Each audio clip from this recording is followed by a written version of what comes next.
Hello, everybody. It's great to be with a friend of mine who was Prime Minister of the Netherlands. I got to know him very well. We had a great relationship always. Mark Rutte.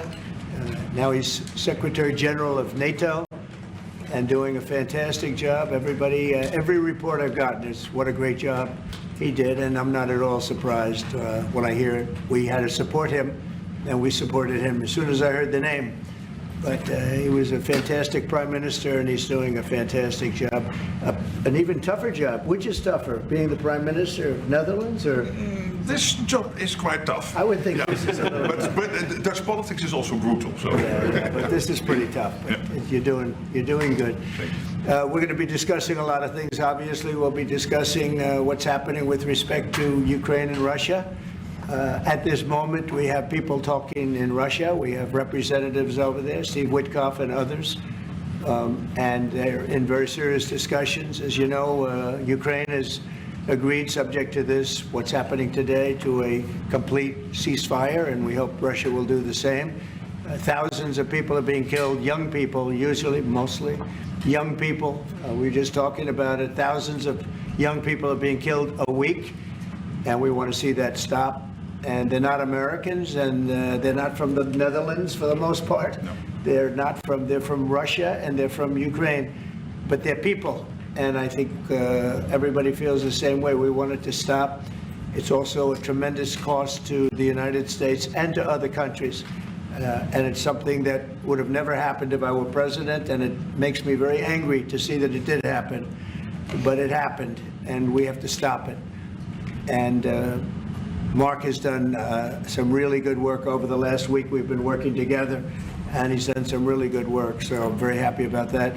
We'll also be talking about trade and various other things, and I think we'll have a very, very strong day. We're going to have lunch afterwards. That'll go, and then we'll see you all later. But Mark, would you like to say something? Yeah, but first of all, thank you so much, Mr. President, dear Donald, again for hosting me, and but also for taking time in Florida. A couple of weeks after you were re-elected. That's right. And of course our phone call a couple of weeks ago, and I must say, Trump 45, you originated the fact that in Europe we are now spending, when you take it to aggregate, 700 billion more on defense than when you came in office in 2016, 2017. But that was Trump 45.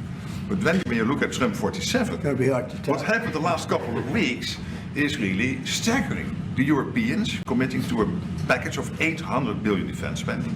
The Germans now, potentially up to $500 billion extra in defense spending. And then of course you had Keir Starmer here, the British Prime Minister, and others, all committing to much higher defense spending. We're not there, we need to do more, but I really want to work together with you in a run-up to the The Hague Summit to make sure that we will have a NATO which is really reinvigorated under your leadership, and we are getting there.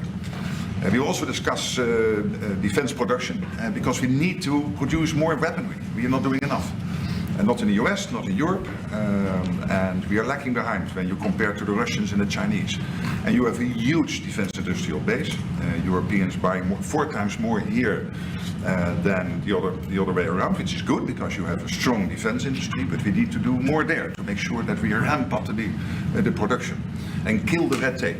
So I would love to work with you on that. And finally, Ukraine, you broke the deadlock. As you said, all the killing, the young people dying, cities getting destroyed. The fact that you did that you started the dialogue with the Russians and the successful talks in Saudi Arabia now with the Ukrainians. I really want to commend you for this. So, The Hague is my hometown. I love to host you there in the summer and work together to make sure that will be a splash, a real success, projecting American power on the world stage. What Mark is saying is when I first went to NATO, my first meeting, I noticed that very few people were paying. And if they weren't paying their fair share. There were only 7 countries that were paying what they were supposed to be paying, which was...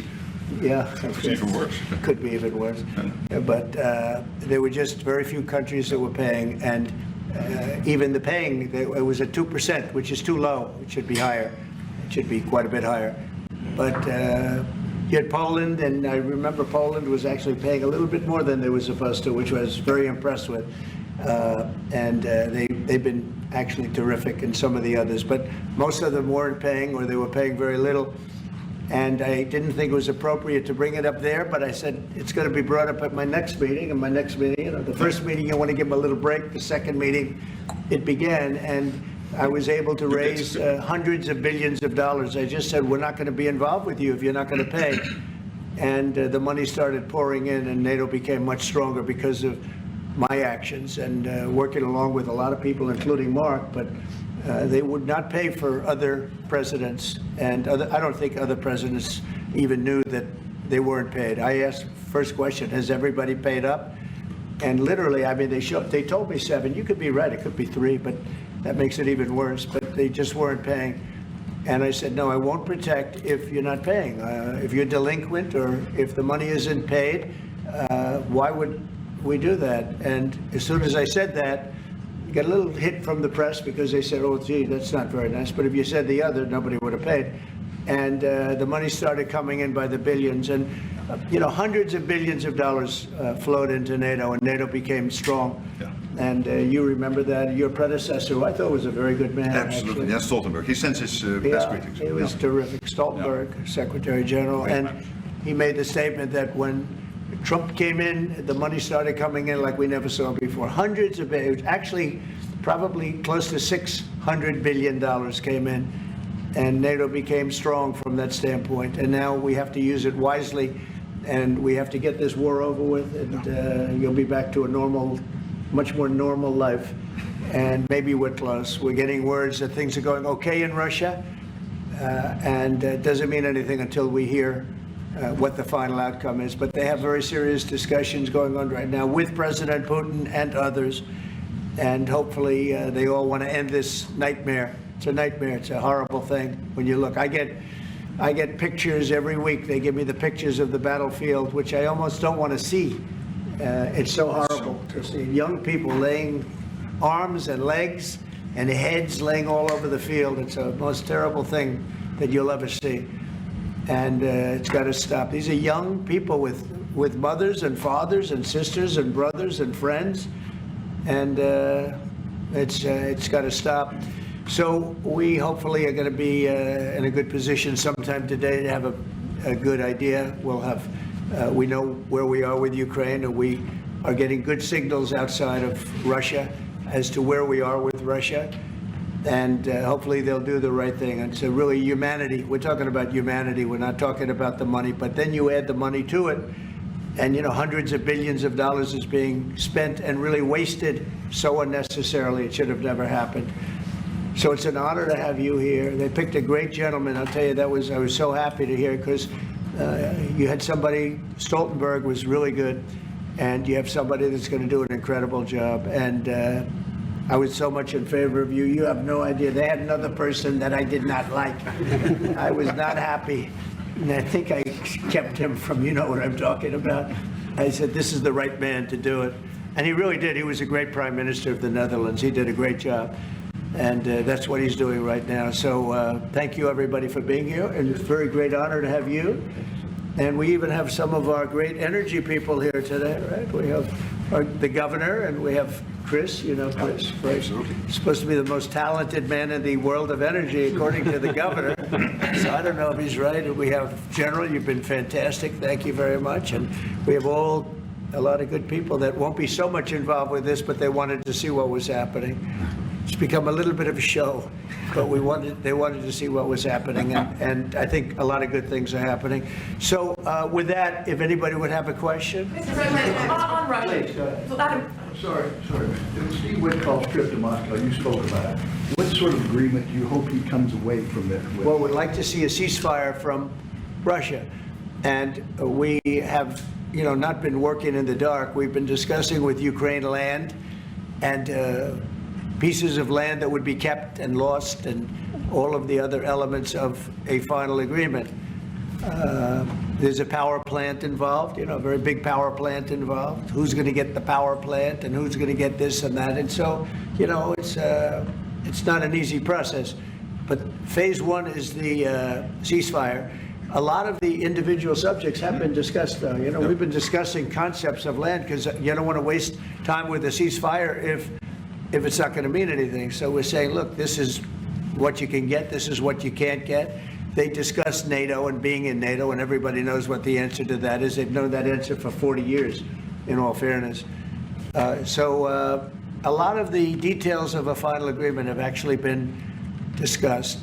Now we're going to see whether or not Russia's there, and if they're not, it'll be a very disappointing moment for the world. Yeah. Vladimir Putin just said he is open to a ceasefire, but he does still have some concerns. He suggested that you two should speak directly. Do you have plans to speak to him soon? If Well, I so, would, when are yeah, you confident sure. you can get this across the table? Sure. He did say that today. It was a very promising statement because other people are saying different things, and you don't know if they have anything to really, if they have any meaning, or I don't know. I think some of them were making statements. I don't think they have anything to do with it. No, he put out a very promising statement, but it wasn't complete. And yeah, I'd love to meet with him or talk to him. But we have to get it over with fast. You know, every day people are being killed. It's not like, as we sit here, 2 people will be killed. Think of it. 2 people are going to be killed during this little period of time. Thousands of people a week are dying. So we really don't have very much time. We have to make this fast. It shouldn't be very complicated. Thank you, Mr. President. A representative of Canada, the finance minister, are in town and will meet members of your administration during the day. Any chances that you will ban on the tariffs on aluminum and the ones that are planned for April 2nd? No. You are not going to change your No, mind? not. Look, we've been ripped off for years, and we're not going to be ripped off anymore. No, I'm not going to bend at all. Aluminum or steel or cars. We're not going to bend. We've been ripped off as a country for many, many years. We've been subjected to costs that we shouldn't be subjected to. In the case of Canada, we're spending $200 billion a year to subsidize Canada. I love Canada. I love the people of Canada. I have many friends in Canada. The great one, Wayne Gretzky, the great. Hey, how good is Wayne Gretzky? He's the great one. But we have, I know many people from Canada that are good friends of mine. But, you know, the United States can't subsidize a country for $200 billion a year. We don't need their cars. We don't need their energy. We don't need their lumber. We don't need anything that they give. We do it because we want to be helpful, but it comes a point when you just can't do that. You have to run your own country. And to be honest with you, Canada only works as a state. It doesn't. We don't need anything they have. As a state, it would be one of the great states anyway. This would be the most incredible country visually. If you look at a map, they drew an artificial line right through it between Canada and the U.S. Just a straight artificial line. Somebody did it a long time ago, many, many decades ago, and makes no sense. It's so perfect as a great and cherished state. Keeping "O Canada," the national anthem. I love it. I think it's great. Keep it. But it'll be for the state, one of our greatest states. Maybe our greatest state.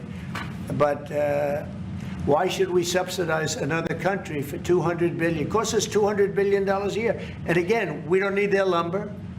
We don't need their energy. We have more than they do. We don't need anything. We don't need their cars. I'd much rather make the cars here. And there's not a thing that we need. Now, there'll be a little disruption, but it won't be very long. But they need us. We really don't need them. And we have to do this. I'm sorry. We have to do this. Yes. Mr. President, Yeah. you have made it very clear that NATO needs to step up, although great progress has been made in your first mandate. How do you envision this new transatlantic? Are you talking about NATO stepping up? Yes. Well, NATO is stepping up through this man. This man is a man that only knows how to step up. And we have the same goal in mind. We want the war ended. And he's doing his job. He only knows how to do a good job. That's one thing. That's why I fought for him to get that job. Because they had some other candidates that I'll tell you would not have done a very good job. I need this part of the move for my family. So we'll get you a clip. We're going to get him a clip of that little last statement. The rest of the statements he doesn't care. Sir, how does this new transatlantic cooperation, how do you envision it? Well, that's one thing. I mean, you know, we're on the other side of the ocean. And they're right there. And yet we're in for $350 billion because of Biden. And they're in for $100 billion. So it's a big difference. And it's unfair. And I said, you have to equalize. They should equalize. They should have. It should have never happened where Biden just gave this money away. Now, as you know, we have an agreement with Ukraine on the rare earths and other things, and that'll get us something back, a lot back. It'll get us our money back. We're not doing it for that, though. I'm just doing this to get the war stopped. I'm doing it really to save lives, but at the same time, we were treated very unfairly, as we always are by every country. And we're in for very substantially more than the European nations are in for, and that shouldn't be. You know, they're much more affected by it than we are, because we do have an ocean in between. But I don't know, I think good things are going to happen. I really do. I think good things are going to happen. I do say, we were talking before, and Mark was very nice. He said, if you would get involved, there would be nothing, you'd just be going on. This thing would have gone on for a long Breaking a time. deadlock. It was crucial. Yeah, we broke a deadlock. We did break a deadlock. I hope it's meaningful. Yes, did you have one? Yeah. Yes, sir. Thank you, Mr. President. Amanda Head with Just the News. On the southern border, you've got DHS and ICE who are reporting that there was a little bit of fudging of numbers during the Biden administration on both the catch and the release side with respect to reporting the number of illegals coming into the They country. cheated on the numbers. The numbers were, I love that question. Who are you with? Just the News, Amanda Head. Very nice. That's good. That's Do you good. know how many of those are criminal illegal aliens? And Many of- Biden's out of office, Alejandro Mayorkas, who gets No, held Biden fudged the numbers. The numbers were totally fake. And he gave fake numbers. I knew they were fake. Everybody knew they were fake, but now it came out. And terrible what they did. That administration was a horror show for this country. Can you hold anyone accountable? Well, I don't know. They gave phony numbers. And phony numbers are a very bad thing to give, but I'm not sure about that. I don't know how it would play. We want to get it straightened out. We're after many, many bad people that were let into our country, and Kristi Noem and my friend Homan. How good is Tom Homan doing, right? And they're after him, and I mean, you see they're taking him out in record numbers. Gang members, gang leaders, drug dealers. There's a problem the Netherlands does not have. The Netherlands never had this problem. If you'd like to take We it had a for few a drug dealers. I could deliver some people. I could deliver some nice people to the Netherlands if you'd like. I'm not sure. No, what he did to this country, letting 21 million people flow through an open border, many of those people were hard criminals from prisons and jails, from mental institutions, and I always say insane asylums, because they were seriously deranged. And they're here from, not South America, from all over the world. From South America, but from all over the world.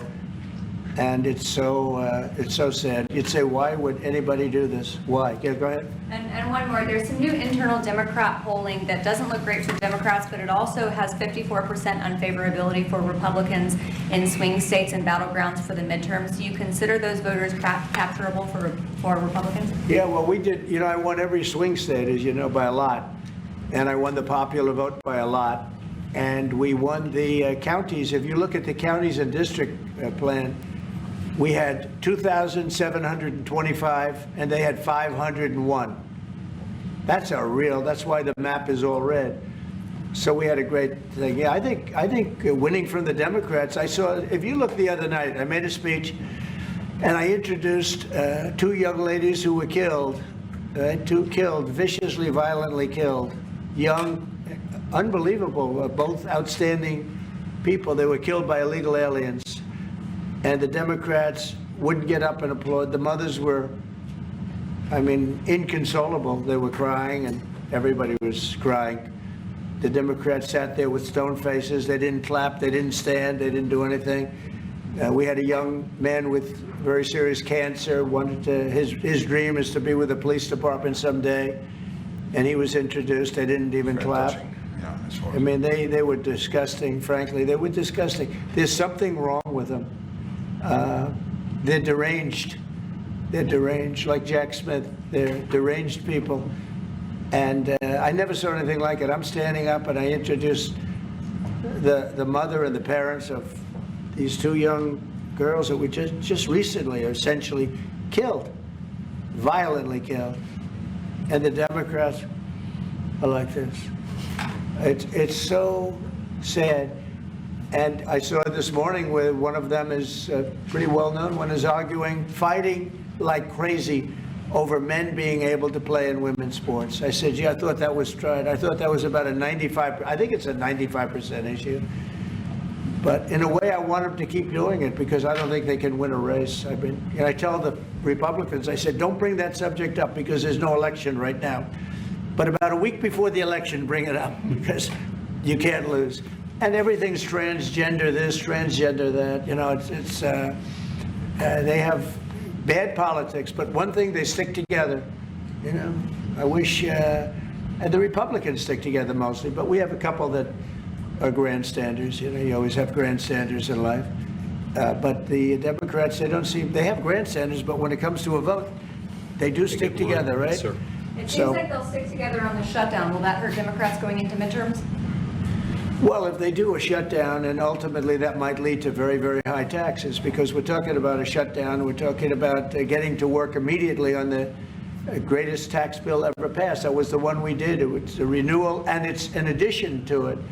And we're going to cut people's taxes. And if we don't open, the Democrats are stopping all of these good things that we're providing. We're providing the greatest package of benefits that this country's ever provided. The biggest part of that's going to be tax cuts for the middle class and for businesses, small businesses, employers, people that hire people in jobs. And if it's shut down, it's only going to be, if there's a shutdown, it's only because of the Democrats. And they would really be taking away a lot from our country and from the people of our country. Mr. President, on tariffs, you made clear you're not backing down from this, but many American small business owners say they are concerned that these tariffs are going to hurt them. What's your message to them? They're going to be so much richer than they are right now. And we have many. Yesterday, General Motors was in. They want to invest $60 billion. The people from Facebook were in yesterday. They're going to invest $60 billion by the end of the year. Other people are talking about numbers. Apple, as you know, a few days ago announced $500 billion investment. They're going to build their plants in the United States, which, as you know, almost all of their plants are in China. Now they're building in the United States. Look, the reason is two things. Number one, the election, November 5th. And the other thing is tariffs. I think probably in that order. But Tim Cook came in and he announced 500, think of it, 500 billion, not million. 500 million's a lot when you think about it, right? Sure. Well, I would have been happy with 500 million, but it's $500 billion investment by Apple in the United States. And that's because of the election result, and it's because of the tariffs and the tax incentives too, tariffs and tax incentives. And I've never seen anything like it. We have plants going up now in Indiana. We have plants going up in Michigan. A lot of plants going to be planned from. I'm trying to steer them to Michigan because Michigan got so badly beaten by, what happened with Europe. If you look at Europe, take a look at the EU. We're not allowed to sell cars there. It's prohibitive because of their policies and also their non-monetary tariffs. They put obstacles in your way that you can do nothing about. But if you take a look at what happens, so we sell no cars to Europe. I mean, virtually no cars. And they sell millions of cars to us. They don't take our agriculture, we take their agriculture. It's like a one-way street with them. The European Union is very, very nasty. They sue our companies. Apple was forced to pay $16 billion on a case that, very much like my cases that I won. They shouldn't have been even cases, but we felt they had no case, and they ended up having an extremely favorable judge and decision. But they're suing Google, they're suing Facebook, they're suing all of these companies, and they're taking billions of dollars out of American companies, many more than the ones I just mentioned. And I guess they're using it to run Europe or something. I don't know what they're using it for, but they treat us very badly. China obviously treats us very badly. Almost everybody does, and I blame past presidents, to be honest, because when I was president, we received so far about $700 billion from China over the years on the tariffs that I put in. No other president got 10 cents from China. And that was only beginning, except for COVID, I would have been able to finish the process. But we had to fight the COVID thing, and we did really well with it, but we had to fight. And then we had actually, as you remember, Mark, we actually handed over the stock market. It was higher than just previous to COVID coming in, which was sort of a miracle, frankly. We did a good job. But the tariffs are very important. And I think the psychology, there's great spirit. When Mark came in, he said, congratulations, there's a whole new spirit, there's a whole new light over this country, and really over the world. Because you have somebody that, a whole group of people, really, because I talk about this whole group, that we know what we're doing, and a lot of great things are happening. But I've never seen investment like this. Trillions of dollars is being invested in the United States now that would have never, our country could have failed. Another 4 years of this, what happened in the last 4 years, our country would have been a crime-ridden mess. And I don't know if you noticed, little thing they call it, but it's not a little thing if you don't have, if you like eggs and you don't have a lot of money. Eggs have gone down 25% in the last couple of weeks. We inherited that problem, eggs. Groceries have gone down a little bit. Energy's gone down. Do you want to speak to that for a second, Governor? Would you just say a couple of words, you and Chris, about energy, what's happened? Well, happy to, but I think that Chris and I just came from CERAWeek, which is the largest conference in the world, so global leaders, people from the EU, officials from all the energy-producing countries, all there, and all the global nationals, all the U.S. The spirit of that group is through the roof, because now they realize that in the United States that President Trump's policies are pro-developing more energy, as opposed to we're trying to shut down energy, and that pro-growth, pro-business, pro-energy approach is giving people the optimism. So then the markets are reacting to that, and energy prices on the futures market are going to go down, because people know we're not going to be killing off the energy we need for prosperity in all of our countries, but also for peace. Because people have used energy to fuel these wars that President Trump is working so hard to end, and we know that high energy prices were driving the inflation that he talked about. So it accomplishes two goals for us, which is prosperity for the world, peace for the world, when we have smart energy policies, and President Trump has brought common sense back to how we think about energy. And it's brought down now $65 a barrel, I saw this morning. That's phenomenal news, and that's going to that's what brought it up. The energy they took our beautiful energy policies and they just messed them up, and then they went immediately back to them, but by that time they lost it. They lost that bronco, as the expression goes. Chris, do you have something to say? Oh, I think Doug said it well, but you just can't overstate how important the return of common sense, the return of knowledge about energy and pro-American consumers, pro-investment in our country. I think globally that was welcomed. It means capital flows, it means more sobriety and lower energy prices, more economic opportunity for Americans. So yeah, it was elated atmosphere at a global energy conference. Well, we're working on one project. It should be very easy. It's a pipeline going through a small section of New York.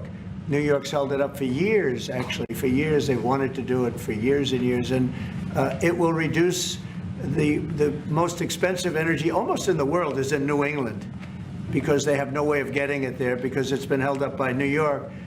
And the whole of New England and Connecticut and New York, the energy prices are through the roof. And this one pipeline will save per family $2,500 just on heating, and another $2,500 on everything else. So the energy, by just a simple pipeline going through an area that wants it, an area that's not a rich area, it's actually a very poor area, will create jobs and everything else.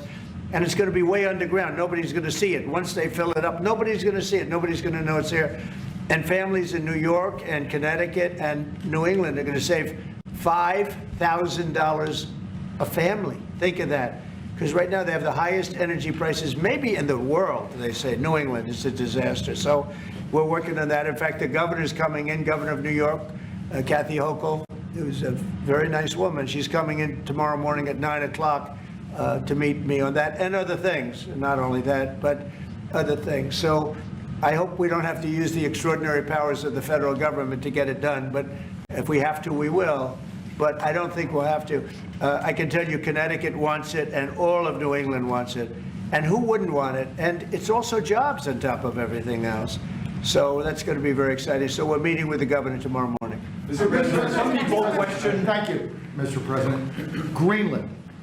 What is your vision for the potential annexation of Greenland and getting them potentially to... Well, I think it'll happen, and I'm just thinking, I didn't give it much thought before, but I'm sitting with a man that could be very instrumental. You know, Mark, we need that for international security, not just security, international. We have a lot of our favorite players, cruising around the coast, and we have to be careful. And we'll be talking to you. It's a very appropriate, really a very appropriate question. There's Thank an issue you in the very High much. North, so the Arctic. So what you did, so when it comes to Greenland, yes or not joining the US, I would leave that outside for me, this discussion, because I don't want to drag NATO in that. But when it comes to the High North and the Arctic, you are totally right. The Chinese are now using these routes. We know that the Russians are rearming. We know we have a lack of icebreakers. So the fact that the outside Russia, there are 7 Arctic countries working together on this under US leadership is very important to make sure that that region, that part of the world stays safe. And we know things are changing there, and we have to be there. Well, they just had an election there the other day. Do you see a referendum, a plebiscite, where the people of Greenland would be in a position to decide if they want to become part of the United States? Yeah, it was a good election for us, as you know.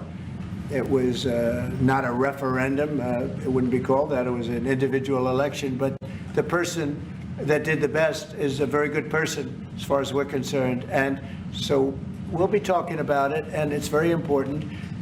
Mark mentioned, Canada pays very little for their military because they think we're going to protect them. But even with the icebreakers, so we're going to order 48. And Canada wants to be part of the deal. I say, you got to get your own icebreakers. I mean, if you're a state, you can be part of the deal. But if you're a separate country, you've got to get your own icebreakers. Russia, as you know, has about 40 of them. And we have one big icebreaker. But that whole area is becoming very important. And for a lot of reasons, the routes are, very direct to Asia, to Russia. And you have ships all over the place. And we have to have protection. So we're going to have to make a deal on that. And Denmark is not able to do that. Denmark's very far away and really has nothing to do. What happens? A boat landed there 200 years ago or something, and they say they have rights to it. I don't know if that's true. I don't think it is, actually. But we've been dealing with Denmark. We've been dealing with Greenland, and we have to do it. We really need it for national security. I think that's why NATO might have to get involved in a way, because we really need Greenland for national security. It's very important. We have a couple of bases on Greenland already, and we have quite a few soldiers, and maybe you'll see more and more soldiers go there. I don't know. What do you think about that, Pete? So, don't answer that, Pete. Don't answer that question. But we have bases, and we have quite a few soldiers on Greenland. Simple question, your commitment to NATO. Will anything change? Your commitment to NATO. Will anything change? Same amount of money? Well, I think they same made amount a of great troops? step by putting Mark in charge. I think, to me, that's a great step, because he and I have seen eye to eye on everything for a long time. We've been doing this a long time now. 9 years now. And so that's a great step. You have to keep NATO strong. You have to keep it relevant. But the biggest thing we have to worry about right now is what's going on right now. I think the rest is going to take care of itself. I don't see this happening. This was a fluke. This was something that, if we had a competent president, it would not have happened. The man was grossly incompetent. All you have to do is take a look at, he signs by AutoPen. Who was signing all this stuff by AutoPen? Who would think you signed important documents by AutoPen? These are major documents you're signing. You're proud to sign them. You have your signature on something. In 300 years, they say, oh, look, can you imagine? Everything was signed by AutoPen, almost everything. Nobody's ever heard of such a thing. So, should have never happened. Tomorrow at the Justice Department about law and order. Could you tell us a little bit about that? Yeah, we're going to be with the Justice Department. We have a great Justice Department. Pam Bondi is so fantastic, and Todd Blanche, and Emil, you got to know him a little bit. He was acting for a little while. And some other people are incredible in the Justice Department, and I consider the FBI to be a part of it in a sense, and Cash is going to be fantastic, and all the people. Dan Bongino, I love that. I love that. I think Dan is great. I think we have unbelievable people. And all I'm going to do is set out my vision. It's going to be their vision, really, but it's my ideas. And basically, we don't want to have crime in the streets. We don't want to have people pushed into subways and killed, and then the person that did the pushing ends up in a 15-year trial and gets off scot-free. We want to have justice, and we want to have safety in our cities as well as our communities. And we'll be talking about immigration. We'll be talking about a lot of things, the complete gamut. So I look forward to that. That'll be tomorrow at the Justice Department. Mr. President, you're a man of peace. You said it several times and you made it very clear. A man of peace dealing with belligerent people. And I'm thinking, we saw how you handled Zelensky in this very own room. What is your leverage on Putin? Are you thinking sanctions? What if he refuses to? Well, I do have leverage, but I don't want to talk about leverage now, because right now we're talking to him, and based on the statements he made today, they were pretty positive, I think. So I don't want to talk about that. I hope Russia's going to make the deal too. And I think once that deal happens, you're never going to be in a process. I don't think they're going back to shooting again. I really believe if we had if we get a peace treaty, a ceasefire treaty, I think that leads to peace. That's going to really lead to peace.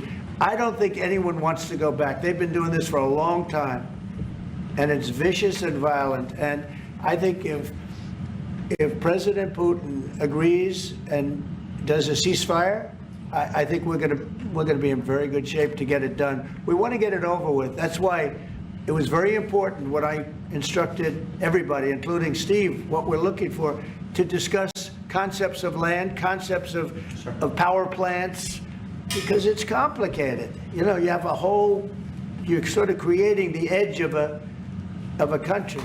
The sad part is that country, if this didn't happen, and it wouldn't have happened, I don't know if they would have to give anything back. I guess Crimea, you know, I said it last time, Crimea was given by Obama.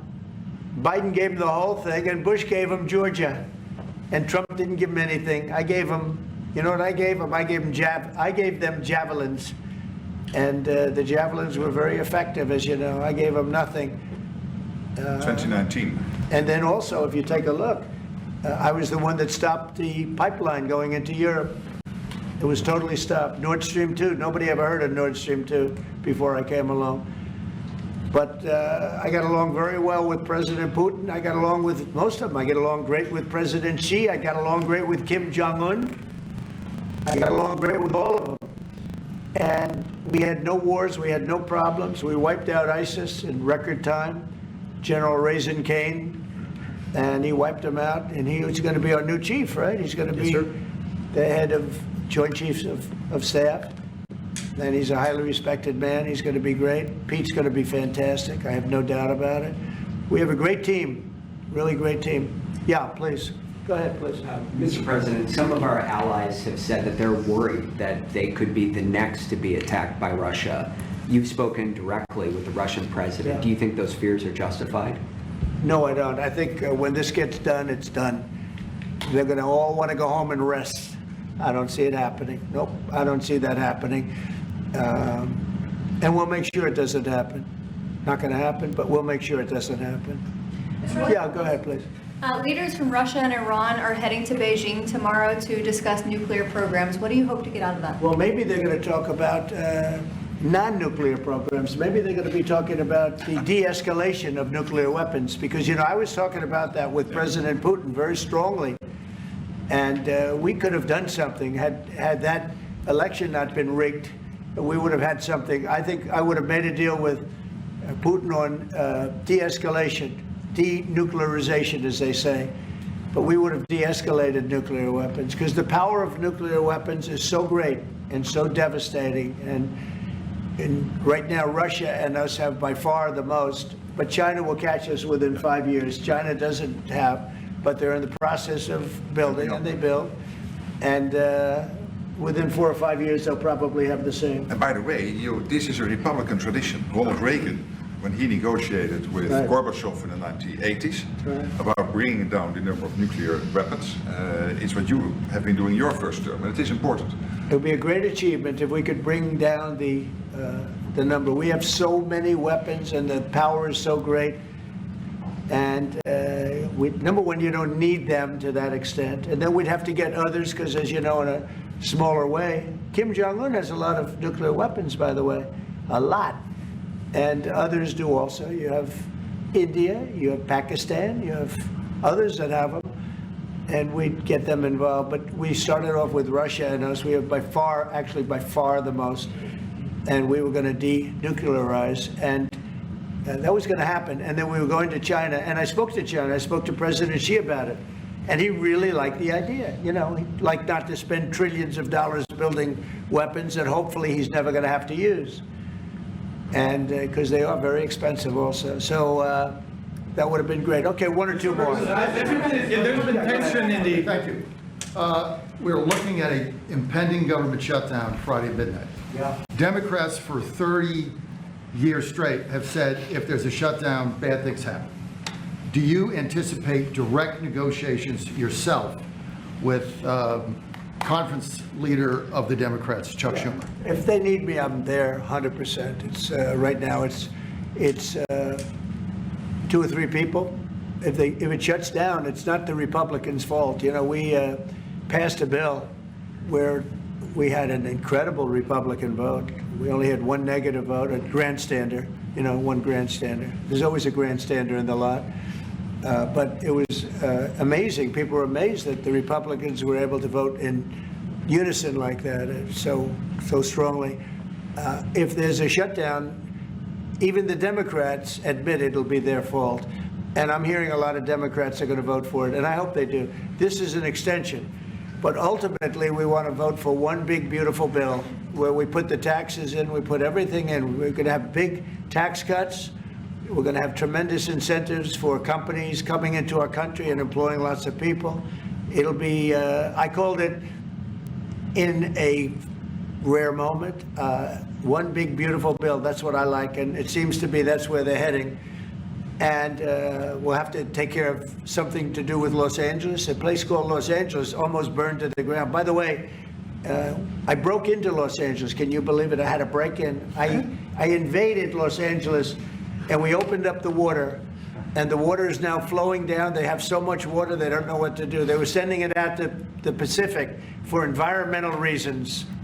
Okay, can you believe it? And in the meantime, they lost 25,000 houses. They lost, and nobody's ever seen anything like it. But we have the water. I'd love to show you a picture. You've seen the picture. The water is flowing through the half pipes. You know, we have the big half pipes that go down.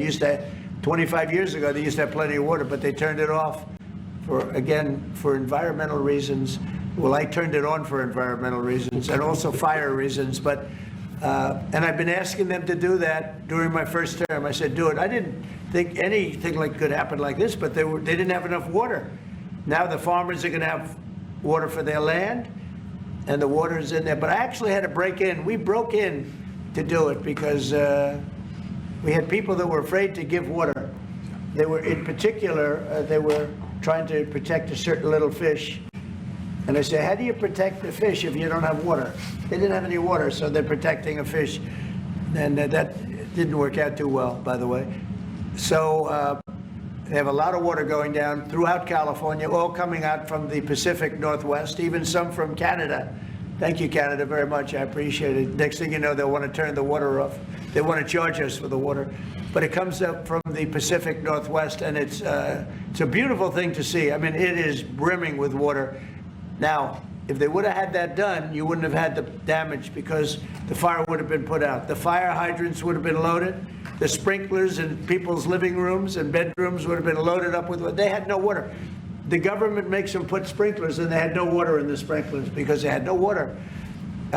So the water is flowing, and we're going to have to give a lot of money to Los Angeles to help them. And the Democrats are going to want to do that. So that's the one thing different. And frankly, I think that makes it a lot easier. But one of the big thing is we have the big, beautiful bill. We got to get that done. And that will put our country in a position like it's never been. It's a reduction of taxes. It's tremendous incentives for companies to come from all over the world into our country. It's great environmentally, but it's not this environmental scam that we went through, that we all went through. It provides for everything. It's a big, beautiful bill, and I hope we can get it approved, and that'll be next. But in the meantime, we have the continuing resolution, and the Republicans have approved it, and now the Democrats have to approve it, and I hope they will. And I think a lot of them, I can tell you, they want to. I've spoken to some of them. They really want to. Their leadership may not want them to. And if it closes, it's purely on the Democrats. One more? On Korea, sir, we've seen tension increasing in the peninsula. You've talked about Kim Jong-un. Do you have any plans of re-establishing the relationship you had during the first mandate? Well, I would. I had a great relationship with Kim Jong-un, North Korea. If I wasn't elected, if Hillary got in, you would have had a nuclear war with North Korea. He expected it. He expected it. And they said, oh, thousands of people. No, millions of people would have been killed. But I got in. We went to Singapore, we met. We went to Vietnam, we met. We got along really good. We had a very good relationship, and we still do. We still do. You don't have that threat that you had. I mean, look, when I was running the first time, it looked like there was going to be a war with North Korea. You know that better than Tensions were high. Yeah, and everybody it started was startled that you invited him for talks. Right. But you did. It started off very rough, and he wouldn't meet with Obama, wouldn't take his calls. I said, how many times did you call? They called a lot. He wouldn't take their call. He told me I wouldn't take his call. But with me, it did start off rough, if you remember. Very rough, actually, very nasty. That was a Singapore? And yeah, but then, no, before that, then it stopped. The rhetoric was extremely tough. It was... You had a speech in the UN, I remember. Yeah, that's right. It was a little bit dangerous. And then we met. They asked for a meeting, and then we met. And the meeting caused the Olympics, which was in South Korea, to become a tremendous success. Nobody was buying tickets for the Olympics because they didn't want to be nuked. And I met, and not only did the Olympics become successful, but North Korea participated in the Olympics. His sister visited. It was an amazing thing. And that was something that was an achievement of the Trump administration, great achievement. And so I have a great relationship with Kim Jong-un. And we'll see what happens, but certainly he's a nuclear power. Okay? Thank you very much, everybody. Thank you. Thank you very much.